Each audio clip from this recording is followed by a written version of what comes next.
나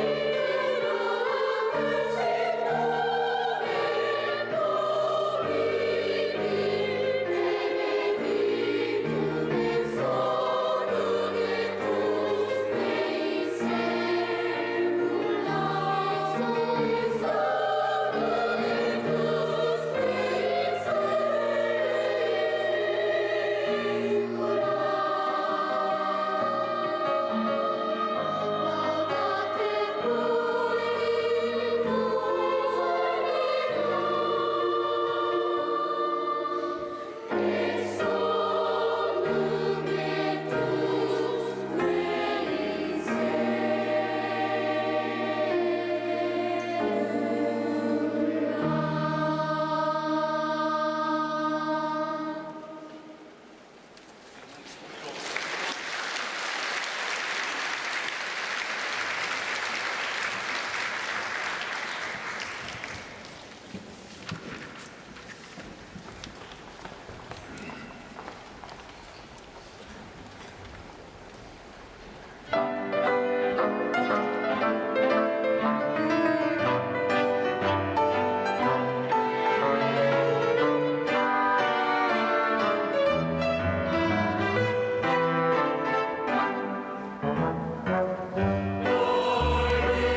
우리는 삶의 대부분을 일터에서 보냅니다. 하지만 그 시간들이 하나님과 무관한 시간처럼 느껴질 때가 많습니다. 일과 영성은 바로 이 지점에서 시작합니다. 일은 하나님께서 에덴에서부터 주신 선물이며 그분의 형상을 따라 창조된 인간의 본질적 사명이라는 선언에서 말이죠. 팀 켈러는 이 책에서 다음과 같은 근본 질문들을 정면으로 다룹니다.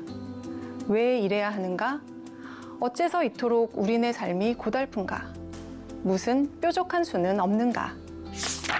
이 책은 어떻게 하나님이 한 사람 한 사람을 부르셔서 일과 직장 생활을 통해 존재의 의미와 목적을 드러내게 하시는지 선명하게 보여줍니다. 그리고 일의 본질에 대한 신학적 토대를 탄탄히 세우고 복음이 일터 안에서 실제로 어떤 변화를 일으킬 수 있는지를 설득력 있게 제시합니다. 또한 이 책은 신자와 비신자 간의 구분을 뛰어넘어 하나님의 은총 속에서 모든 사람이 일로 하나님을 섬길 수 있음을 말합니다. 비신자와 함께 일하면서도 그들을 연줄이 아닌 하나님의 형상으로 존중하는 것. 바로 그 자세가 영성인지도 모릅니다. 일과 영성은 직장에서 드러내는 뛰어난 능력과 성실성, 절제된 태도와 창의성, 그리고 열정이 제 한 몸 잘 먹고 잘 사는 차원을 넘어 다른 이들을 돕는 길이자 몸으로 드리는 예배가 되는지 소상하게 설명합니다.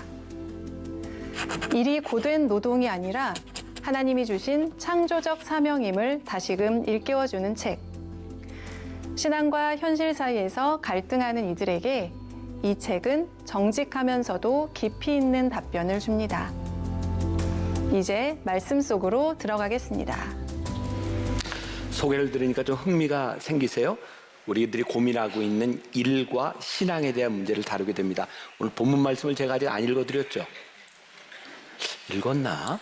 안 읽었죠? 예, 디모데전서 4장 4절부터 5절까지. 자, 제가 봉독합니다. 들어보세요. 하나님께서 지으신 모든 것이 선함에 감사함으로 받으면 버릴 것이 없나니 하나님의 말씀과 기도로 거룩하여 짐이라. 아멘. 하나님께서 지으신 모든 것이 선하다. 일과 이 영성이라는 이 책, 그리고 우리의 신앙은 하나님의 선하심에서부터 출발합니다. 저는 이게 올바른 신앙이라고 생각합니다. 하나님의 선하심에 근거하지 않으면 우리는 우리의 인생의 문제들을 풀어갈 수 없을 것 같아요. 우리들이 예수를 믿는다라고 하는 것은 어떤 것일까? 우리들이 예수를 믿으면 우리의 내적인 사람이 변화될 뿐만 아니라 우리들의 삶의 방향들이 바뀌어집니다. 그러면 예수를 믿는 우리가 세상에서 살아갈 때 우리는 필연적으로 갈등을 경험합니다. 조금 더 과격하게 이야기하면 충돌을 경험하게 되는 거죠. 그런데 우리들이 예수를 믿기 때문에 이 세상에서 충돌만을 경험하는 것이 아니라 어떻게 이 세상 속에서 조화롭게 살아갈 수 있는 하나님의 뜻을 실현해 나갈 수 있는가라고 하는 것은 신앙의 문제이기도 합니다. 이 책의 주제는 뭐냐면 신앙과 일을 이 세상 속에서 어떻게 통합할 것이냐의 문제인 거죠. 제가 코로나 기간에 이 책을 가지고 방송에서 책을 이렇게 해설해주는 그런 일을 한 적이 있어요. 그 방송에 이제 패널들이 이제 주로 이제 연예계에 종사하는 분들이었어요. 저에게 이제 이런 질문을 하더라고요. 이 연예계에서 이제 드라마나 영화에서 이제 배역이 들어오면 고민스러운 게 이거를 맡아도 되는가, 하지 말아야 되는가. 여러분들의 삶에도 이제 사업을 하는 사람도 이걸 내가 해야 되는가 말아야 되는가 그런 고민을 할 때가 종종 있죠. 제가 이렇게 답을 내준 것 같아요. 사실 배역이 어떤 것이냐보다 더 중요한 더 큰 그림을 좀 보는 것이 필요하다. 예를 들어서 저 어렸을 때 이렇게 크리스마스 때가 되면 연극을 했던 기억이 있어요. 크리스마스 그때 제가 주역을 맡아서 연극을 한 적이 있는데 제가 요셉 역이었어. 초등학교 6학년 때 마리아 나는 당신을 사랑하오 막 이랬던 기억이 있는데 그때 그 연극에는 마리아와 요셉 아기 예수만 등장하는 게 아니라 악인도 등장합니다. 그게 누구예요? 헤롯 왕입니다. 헤롯 왕이라고 하는 이 악인 예수님을 죽이려고 했던 그 사람들의 배역을 누군가 맡게 된다면 그거 맡아야 되는가 말아야 되는가 이런 고민을 우리들이 할까요? 악역이지만 이 드라마 속에서 우리들이 필요하다고 하는 것을 압니다. 그래서 우리들이 어떤 일을 하느냐, 어떤 배역을 맡느냐에 있어서 더 중요한 건 그 배역 자체가 아니라 이것이 무엇을 만들어내고 있는가. 내가 무당의 역할을 하고 내가 어떤 역할을 할지라도 이 드라마가 하나님의 뜻을 실현해내는 좋은 그런 드라마라면 그 역할들은 고민할 필요가 없다. 그러나 내가 아무리 선한 역할을 맡고 있어도 이 드라마나 영화를 통해서 나쁜 영향을 미치고 있다면 크리스찬들에게는 그것을 고민해야 될 필요가 있다는 거예요. 우리들의 삶에서 내가 지금 무엇을 하고 있느냐보다 더 중요한 것은 이것을 통하여 어떤 일들이 일어나고 있는가를 보기 시작할 때 우리의 신앙의 지경이 넓어지게 돼 있는 거죠. 제가 좀 잘 아는 그 유명한 펀드 매니저가 아니라 그 투자 회사를 운영하는 분이 있어요. 그분이 이제 장로님인데 이렇게 청년들에게 신앙에 대한 이야기를 하다가 그런 질문을 받았대요. 장로님, 우리들이 투자를 할 때 어떤 회사에 투자를 하면 좋을까요? 라는 질문입니다. 저는 주식을 전혀 하지도 않고 모르는 사람이지만 여기에 주식 투자하는 분들 꽤 있죠. 어디에 투자해야 될지를 제가 좀 알려드릴까요? 네. 어디에 투자해야 될까요? 그런데 크리스찬들은 그런 고민을 하는 거죠. 내가 이제 투자를 하고 주식뿐만 아니라 어떤 기업에 투자를 할 때 그 기업의 오너가 크리스찬인가 크리스찬이 아닌가를 생각하는데 사실 중요한 것은 그 기업의 오너가 예수를 믿느냐 안 믿느냐가 아니라 그 기업이 하나님을 기쁘시게 하는가를 보라는 거예요. 우리가 하나님을 믿으면서도 우리들의 기업과 우리들의 삶의 가치가 하나님의 뜻과 상반된다면 그것은 옳은 일이 아닙니다. 그런데 하나님을 믿지 않는 사람을 통해서도 거룩한 하나님의 가치가 실현될 수 있는 거예요. 그러니까 저는 여러분들에게 돈보다 더 중요한 가치가 있다는 걸 좀 말씀드리고 싶어요. 돈을 버는 것도 중요하지만 여러분들이 투자한 그 회사, 내가 주식을 산 그 회사로 인하여 나쁜 영향을 끼치고 있다면 우리 그리스도인들은 거기에 투자하면 안 되는 거죠. 왜? 우리는 하나님의 뜻을 생각하는 사람들이니까. 그러니까 우리들이 일과 영성에 있어서 제일 중요한 게 하나님이 기뻐하시는 일이 무엇인가를 보아야 되는 거죠. 또 예를 들어서 제가 이렇게 목회를 하다가 이제 막 은혜를 받은 사람들 중에 이런 반응을 보이는 분이 있어요. 목사님, 제가 은혜를 받고 너무너무 좋아서 제가 운영하는 회사를 크리스찬 기업, 제가 예배 드리는 예배터로 만들고 싶어요. 그래서 제가 앞으로 직원을 뽑을 때는 크리스찬을 뽑을 거예요. 그리고 바로 후회하죠. 크리스찬을 뽑았는데 너무 일을 못해. 그런 경우들 많이 있죠. 여러분, 우리들이 일과 영성이라고 하는 일과 신앙이라고 하는 것도 우리들이 구분할 필요가 있는데 우리들이 예수를 믿기 때문에 일을 다 잘하는 건 아니에요. 일을 잘하는 것은 신앙과 관계없을 때도 많이 있습니다. 여러분들이 혹시 직원을 뽑아야 될 일이 있다면 그 회사에서는 그 일에 적절한 사람을 뽑는 것이 맞습니다. 예수 믿기 때문에 뽑았다가 누군가에게 피해를 주는 것은 옳은 일이 아닙니다. 또한 우리들이 어떤 이제 식당에 이렇게 들어갔는데 탁 들어가는 입구에 우와 막 성구가 있어. 내 시작은 미약하였으나 나중은 창대하리. 내가 예수 믿는 집에 들어온 것 같아. 게다가 딱 들어갔는데 임마누엘하고 밑에 만나 교회 써 있으면 우와 내가 우리 교인집에 왔어 라고 기대를 하고 앉아있는데 음식이 맛이 없으면 어떻게 돼요? 너무 힘든 거예요. 근데 식당은 진짜 중요한 게 뭐예요? 음식을 맛있게 하는 게 중요한 거예요. 그런데 예수를 믿는 사람이 음식을 한다 그래서 막 갑자기 맛있어지거나 그런 일은 존재하지 않는 거예요. 신앙과 일이라고 하는 것은 하나님이 우리들에게 주신 달란트로 인하여 재능에 의하여 판가름 날 때가 많이 있는 것이지 일과 영성을 우리들이 혼돈하지 말라는 거예요. 우리들이 신앙인이냐 비신앙인이냐 이것을 보는 것이 아니라 우리들의 일터에서는 일을 잘하는 사람이 되는 것이 우리들에게 굉장히 중요한 일이죠. 그런데 우리들이 신앙인으로서 일의 가치를 가지고 거기에서 소명을 발견할 수 있다면 정말 복된 일이 되겠죠. 이 책은 3부로 나누어져 있는데 1부에서는 우리들이 일을 어떻게 받아들여야 될 것인가에 대한 이야기를 하고 있고요. 2부에서는 우리들이 일과 그리고 일의 그림자, 어두운 측면에 대한 이야기, 그리고 3부에서는 복음을 통해 일을 보아야 되는 거, 어떻게 일을 보아야 될지를 이야기하고 있어요.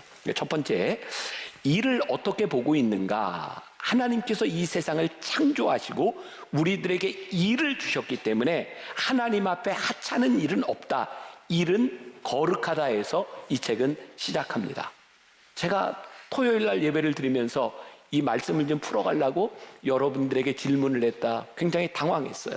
제가 원하는 답을 안 하는 바람에. 제가 그래서 안 물으려고 그러다 한번 물어볼게요. 자, 여러분들은 이제 그런 생각, 나는 평생 일을 안 하고 살았으면 좋겠다라고 생각하는 사람 손 들면 안 돼요. 손 들어보세요. 네. 이게 이 손 들어서 제가 어제 당황했어요. 몇 사람이 손을 들다가 난 평생 일을 안 하고 살면 좋겠다. 일은 여러분들에게 어떤 것일까요? 진짜 내가 일을 안 하면 내가 행복하다고 생각하는가? 어쩌면 우리들의 삶에 올바른 일을 만나지 못했기 때문일 수도 있어요. 돌아가신 오카는 목사님이 은퇴하시고 그런 얘기를 했습니다. 그분이 65세에 은퇴를 하셨는데 은퇴하고 6개월만 행복했대요. 얼마나 힘들었었는지, 그 무게가 힘들었었는지 6개월 너무 행복했는데 그 다음부터는 너무 힘들어졌다는 거예요. 그러니까 돌아가신 어른이지만 저는 그런 생각을 했어요. 우리들이 은퇴를 한다고 하는 것은 일에서부터 해방되는 것이 아니라 은퇴를 하고 난 다음에 우리들이 무엇을 해야 될지가 명확해야 우리들이 행복하다는 거예요. 여러분, 일은요, 하나님이 창조하셨기 때문에 우리들이 하나님의 형상을 닮은 사람이기 때문에 일을 할 때의 기쁨이 우리들에게 있는 거예요. 자, 하나님께서 세상을 창조하셨어요. 하나님은 일하셨어요. 세상을 창조하시면서부터 하나님이 말씀으로 세상을 지으시고 또 인간을 만드시고 인간에게만 특별한 사명을 주셨죠. 동물과 식물들, 하늘의 새와 공중의 새와 땅에 기는 것들과 바다의 식물들을 만드시고 하나님이 어떻게 명령하셨어요? 생육하고 번성하라. 근데 인간들에게만 어떤 명령을 주셨어요? 정복하고 다스리라 라고 하셨어요. 근데 우리들이 종종 오해하는 부분이 있습니다. 이게 정복하고 다스리라고 하는 것은 인간이 자기 마음대로 할 수 있다고 그렇게 착각하고 있는데 사실 이 말씀은 하나님께서 우리들에게 주신 이 아름다운 창조물들을 잘 매니지먼트하라 라고 하는 뜻을 가지고 있어요. 그래서 하나님을 믿는 우리들, 하나님의 창조물인 하나님의 형상을 가지고 있는 우리들은 이 세상을, 우리들이 살아가는 이 세상을 하나님이 창조하신 아름답게 그 아름다움을 보존할 책임이 있는 거예요. 하나님이 이 세상을 창조하시고 성경에 보니까 보시기에 좋았더라. 하나님이 보시기에 좋았더라라고 말씀하신 이 세상을 우리들이 어떻게 만들고 가꾸어 나가는가? 하나님이 우리들에게 주신 이 세상을 우리들이 어떻게 아름답게 만들어 나가느냐 하는 것은 굉장히 중요한 일이죠. 그래서 일은 우리들에게 복이다. 자, 안식년, 제가 지난주에 잠깐 그런 얘기를 했는데 안식년을 가질 수 있는 그 직업이 그렇게 많지는 않습니다. 근데 목회자들에게는 다는 아니지만 안식년을 갖게 되는 경우가 있죠. 안식년을 제가 가지면 저에게 유익할까요? 여러분들에게 유익할까요? 저는 여러분들에게 유익하다고 생각해요. 왜냐하면 안식년은 우리들에게 부족한 것을 채우는 것이기 때문에 안식년은 그냥 쉬는 것이 아닙니다. 제가 처음 안식년을 가질 그 무렵이 벌써 10여 년 전이니까 제가 몸이 굉장히 안 좋을 때였어요. 근데 막 공황장애, 우울증, 막 수면장애 이런 걸로 힘들 때 제가 정기적으로 정신과 선생님하고 만나서 이렇게 상담을 하고 있을 때입니다. 제가 안식년을 가지기 위해서 그분한테 제가 안식년을 어떻게 지나면 좋을까요? 라고 이야기를 했더니 그분은 그 당시에 교회를 다니는 분이 아니었어요. 목사님, 안식년은 그냥 놀고 쉬는 게 안식년이 아닙니다. 진짜 안식은 목사님이 하고 싶은 일을 하는 게 진짜 안식입니다. 하고 싶은 거 하세요. 제가 안식년 1년을 어떻게 보냈는지 기억하시는 분 있으세요? 제가 제주도에 전셋집을 하나 얻어놓고 그때는 이제 건강을 회복하기 위해서 올레길을 매일 걸었어요. 그리고 주말이 되면 비행기를 타고 올라와서 이제 설교를 하고 또 월요일날 또 내려가서 올레길을 걷고 1년 동안 제가 매주 비행기를 타고 올라와서 이렇게 설교를 하고 지냈어요. 제가 안식년 지내는 걸 보면서 여러 목사님들이 그랬어요. 김 목사님, 그게 안식입니까? 설교를 안 해야 안식이지. 그렇게 쉬면 안 된다고. 근데 제가 가만히 생각해 봤어요. 제 삶에 가장 즐거운 일이 뭘까? 저는 생각해 보니까 설교하는 일이에요. 말씀을 전하는 게 너무 좋은 거예요. 그리고 1년 동안 설교를 안 하고 남의 설교를 듣고 있는다? 너무 힘들 것 같은 거예요. 설교를 하는 게 낫지. 예? 해보세요. 여러분들도 앉아있는 것보다 설교하는 게 훨씬 좋아요. 왜? 이건 제가 좋아하는 일인 거예요. 하나님이 저에게 주신 소명과 사명이라고 생각할 때 일은 우리들에게 지겨움이 아니라 하나님이 우리들에게 주시는 기쁨인 거예요. 이 세상에 하찮은 일이란 없다. 하나님이 이 세상을 창조하시고 우리들에게 보시기에 좋았다라고 하는 말씀 가운데서 우리들에게 주신 그 일, 그것이 우리들에게 소명이 될 때 이것은 우리들에게 큰 축복인 거예요. 근데 우리들에게 잘못된 생각이 있는 거죠. 자꾸 우리들이 이분법적으로 세상을 나누려고 하는 거예요. 거룩한 일과 세상의 일.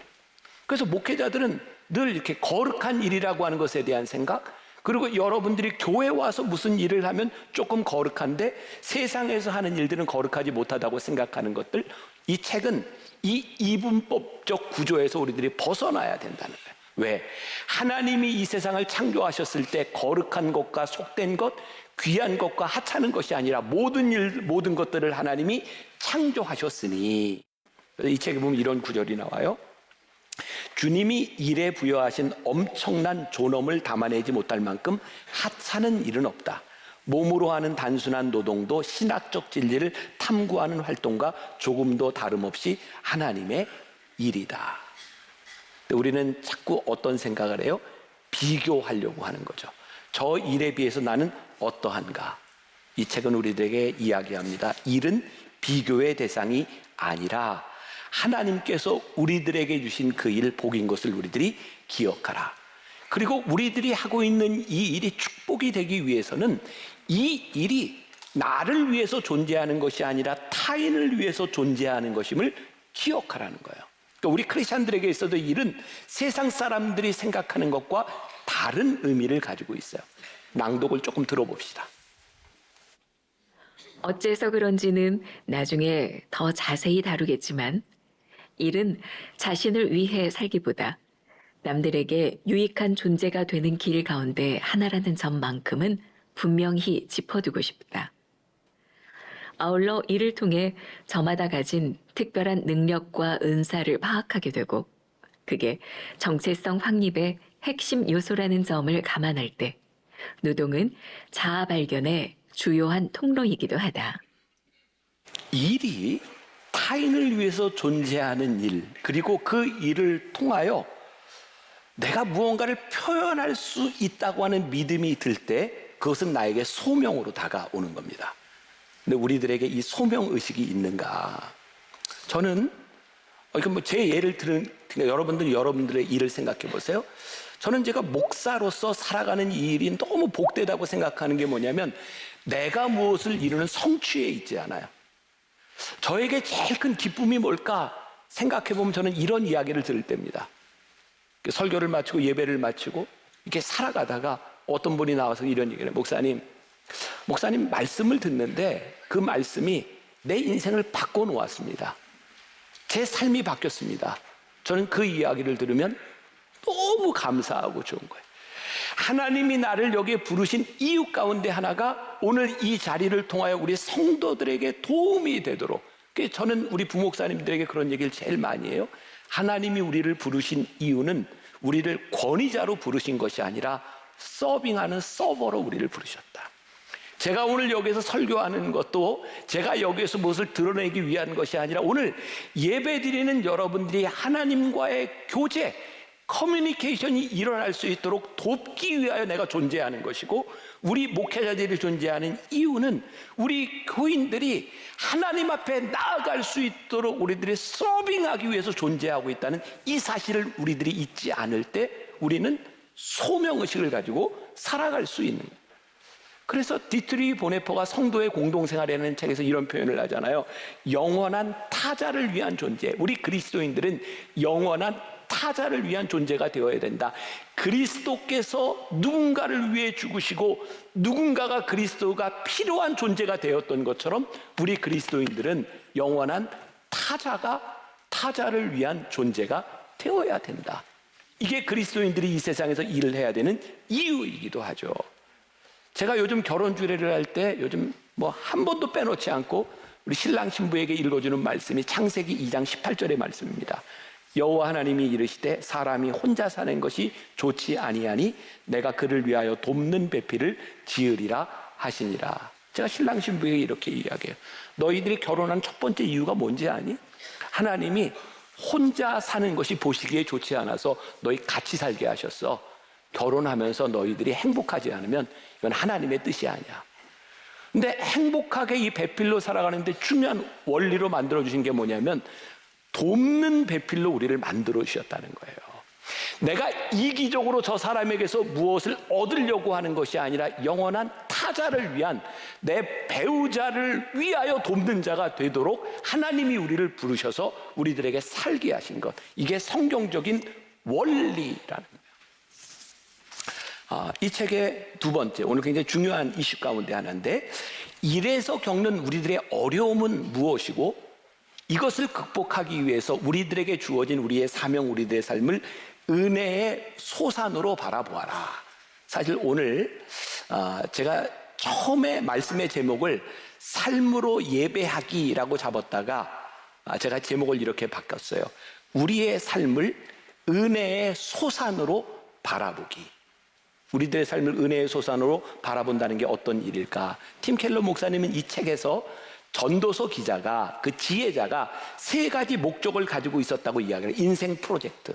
첫 번째가 뭐냐면 지식과 지혜를 통하여 인생의 참뜻을 알아보려고 하는 시도. 그러니까 뭐 교수나 학자, 철학자와 같은 사람이죠. 두 번째, 즐거움으로 만족을 얻으려는 시도. 레저, 취미, 어떤 여행과 같은 것을 통하여 만족을 얻으려는 시도. 세 번째, 열심히 일해서 뚜렷한 성과를 얻어내려고 하는 시도. 돈을 많이 번다거나 높은 지위에 올라간다거나. 그런데 이 지혜자가 이런 고백을 하죠. 전도서 2장 17절. 이러므로 내가 사는 것을 미워하였노니 이는 해 아래에서 하는 일이 내게 괴로움이요 모두 다 헛되어 바람을 잡으려는 것이기 때문이로다. 내가 열심히 노력해 봤는데, 내가 얻으려고 생각해 보았고 내가 얻었다고 생각했는데 이 모든 것이 헛되다는 거야.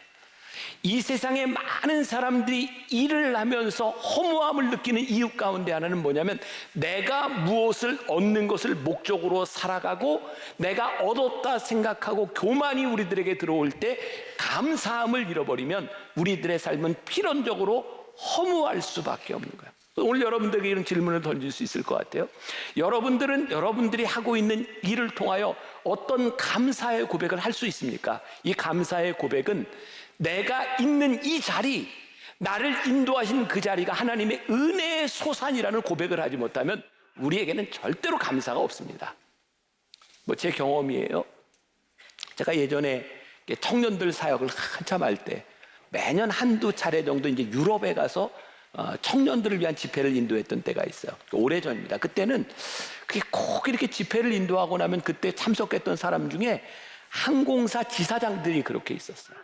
그래서 저는 유럽에서 올 때는 정말 늘 이렇게 비행기가 업그레이드 돼서 왔던 기억이 있는데 요즘은 그런 게 불가능하지만 예전에는 지사장이 그런 정도는 할 수 있었던 것 같아요.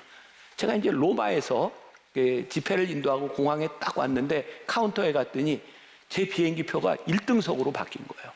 제가 처음 타보는 1등석이었어요.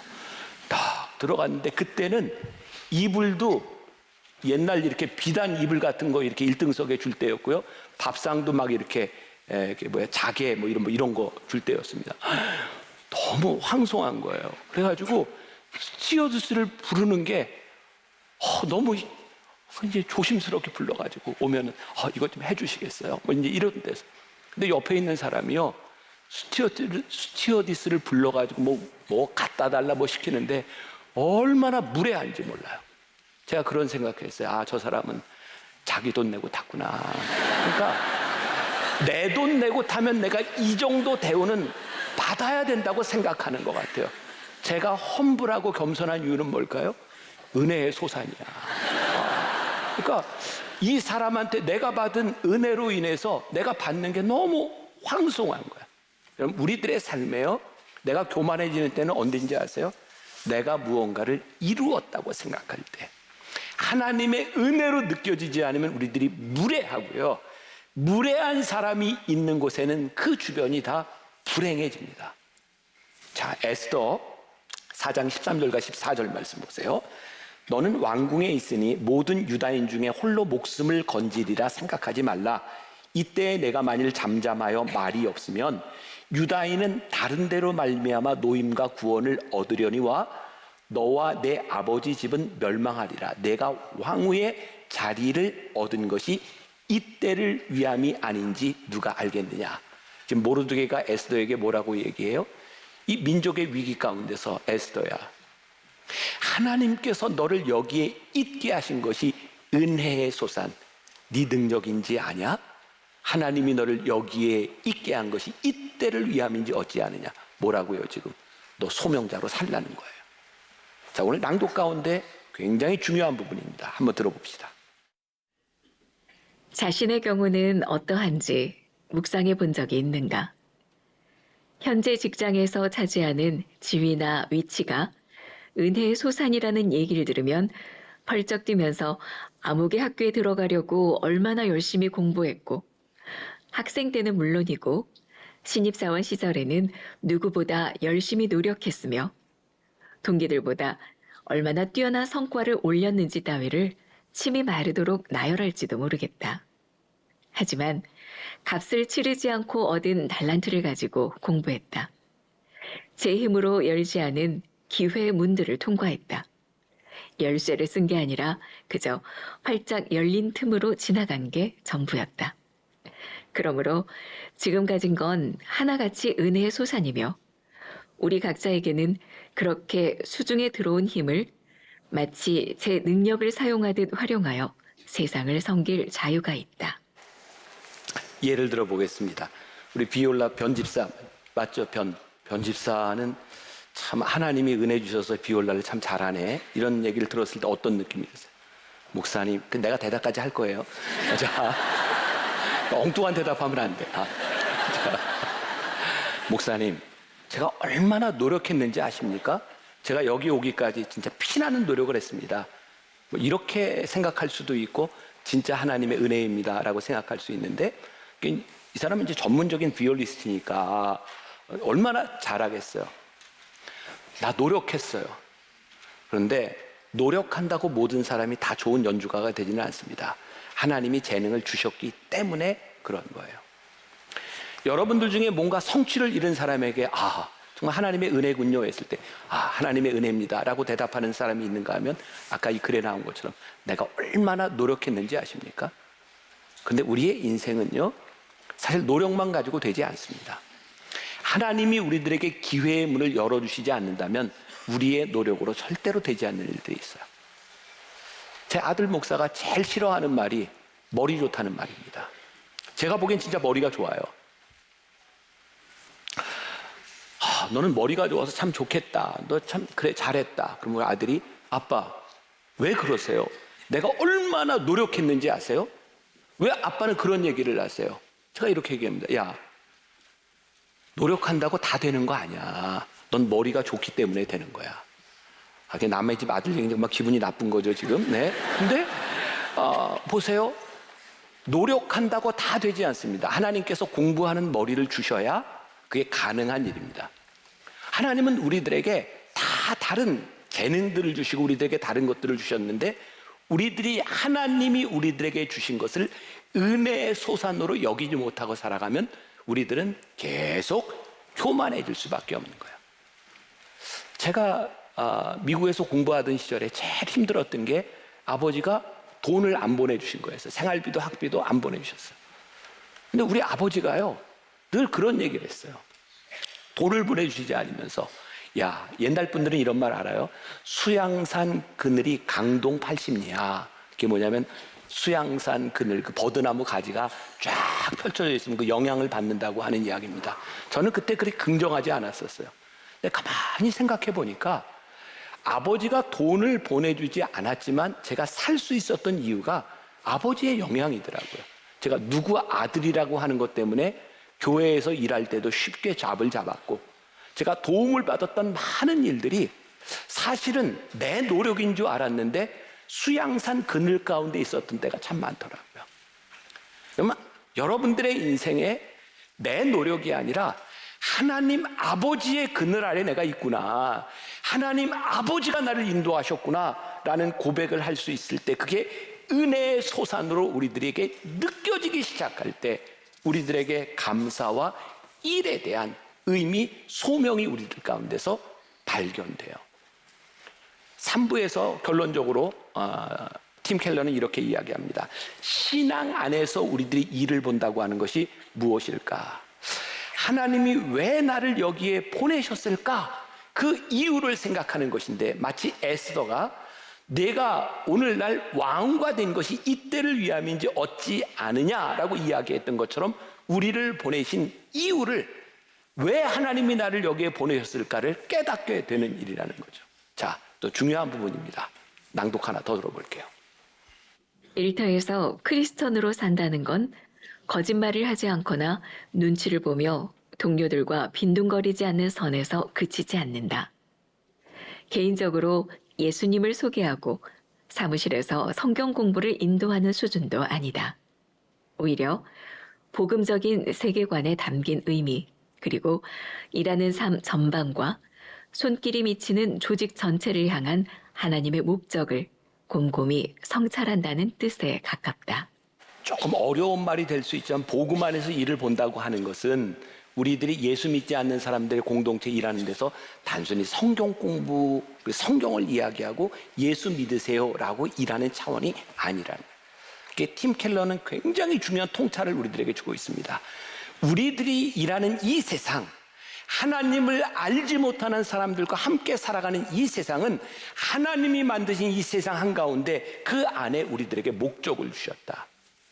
그래서 우리는 기독교인들만 모여서 무엇을 하는 사람들이 아니라 이 세상, 우리가 이걸 일반 은총이라고 이야기합니다. 하나님은 이 세상 모든 사람들을 위하여 예수 그리스도를 우리들에게 보내셔서 모든 사람들이 은혜를 받을 수 있는 기회를 다 주셨어요. 이게 일반 은총입니다. 근데 그 예수를 믿는 고백을 하는 사람들이 특별 은총으로 우리들에게 다가오지만, 우리를 스스로 특별한 은총을 받았다고 생각하지만, 하나님은 이 세상 안에 우리들을 일반 은총을 받은 사람들과 함께 살아가도록 우리를 부르신 그 일터 안에서 우리들이 어떻게 신앙적인 삶을 살아갈 것인가, 이게 우리들에게 주는 완전히 새로운 세계관인 거예요. 창조적 세계관인 거예요.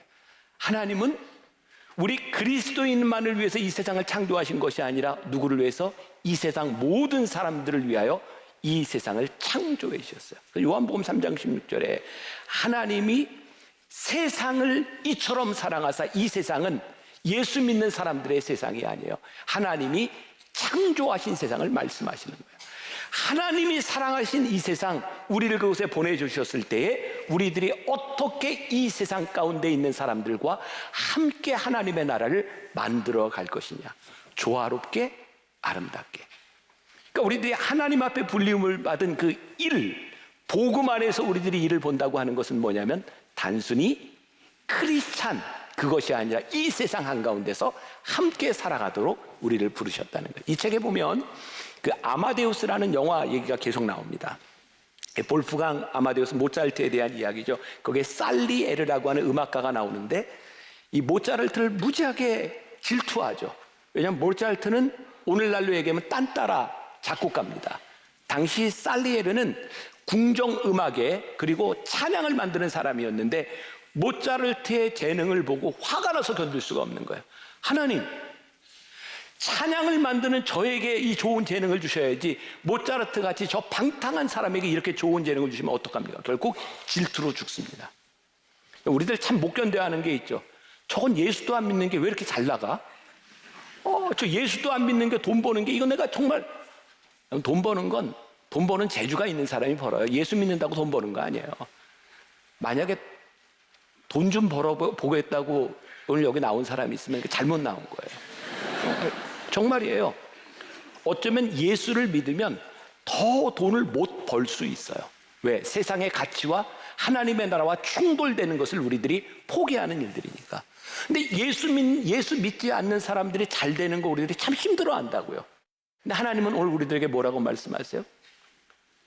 예수를 믿지 않는 사람들의 재능, 그들에게 주신 그 일들을 우리들이 함께 이 세상에서 어떻게 살아낼지를 생각하라는 거예요. 그래서 우리들이 이 세상 안에서 복음을 드러내고 산다는 것은 단순히 예수 믿으세요라고 말하는 것이 아니라 이 창조적 세계 가운데서 믿음을 가지고 어떻게 조화롭게 만들어 나가느냐에 대한 부분이다. 이 책에 보면 이런 얘기가 나와요. 캐서린이, 여기 이제 나오는 예를 드는 거예요. 기업 경영에서 교회 사역으로 방향을 막 전환했을 무렵 함께 일하는 목회자에게 시내에 연줄이 좀 있다고 이야기를 꺼냈다. 목회자는 고개를 돌려 바라보며 부드럽게 바로잡았다. 캐서린 선생님은 지금 사역을 하고 있어요. 사역자들은 그이들을 사람이라고 부르죠. 연줄이 아니라 사람입니다. 하나님을 알지 못하는 우리 직장의 동료들, 그들이 누구라고요? 사람이라. 어떤 사람? 하나님이 창조하신 사람. 그러니까 우리들이 이 세상에 있는 사람들과 함께 하나님의 나라를 지어가고 만들어 줄 수 있도록 우리를 이 세상에 보내주셨다는 사명이 있을 때 우리는 이 세상 안에서 우리들의 일이 의미를 가지고 이 세상 안에서 영성 있는 삶을 살아가는 거예요. 언젠가도 제가 얘기했던 것 같아요. 제가 군목 시절에 은혜 받고 제가 결심했던 게, 내가 그렇게 싫어하던 군대 회식 자리, 술 먹는 자리, 저는 술 담배를 안 한 사람이니까 냄새가 싫으니까, 그래서 은혜 받기 전에는 제가 싫은 자리를 늘 피해 가려고 했었어요. 근데 은혜를 받고 났더니 제가 군대에서 연대 군목으로 있어야 될 자리가 뭐냐면 연대 참모로서 모이는 그 회식 자리, 술자리에도 내가 있어야 될 자리더라고요. 저는 은혜 받고 술자리 회식을 빠지지 않았습니다. 나 때문에 참 많이 불편해들 했어요. 목사가 술자리에 있으니. 근데 그게 내가 있어야 될 자리였어요. 저를 그렇게 잘 도와주고 제가 집사 직분을 줬던 연대장이 이제 다른 부대로 가면서 불교 신자 연대장이 왔어요. 그런데 떠난 연대장이 어떤 얘기를 했는지 모르지만 그 불교 신자 연대장이 저에게 너무 잘하는 거예요. 여러분들이 이제 뒤를 파보지는 않을 거기 때문에 얘기하지만 제가 그 당시에 정말 잘했어요. 뭘 잘했냐? 관계를 잘했어요. 예수 믿지 않는 사람들, 불교 신자들과도 관계를 잘한 이유가 하나님이 나에게 맡겨주신 이 군종 목사로서 이 군대 병사들을 돌보는 일들을 하나님을 믿지 않는 사람들과 함께 할 수 있도록 나를 부르셨더라고요. 기억하세요? 일과 영성. 하나님이 여러분들을 부르신 그 자리의 소명은 지금 우리와 함께 있는 사람들과 함께 여러분들의 사명을 이루어가라고 부르셨으니 함께 창조적 세계관을 가지고 은혜의 소산, 하나님이 은혜로 나를 부르신 그 자리에서 하나님의 뜻을 이루는 여러분들이 되시기를, 그래서 우리들에게 감사의 고백이 있기를 주님의 이름으로 간절히 축원합니다.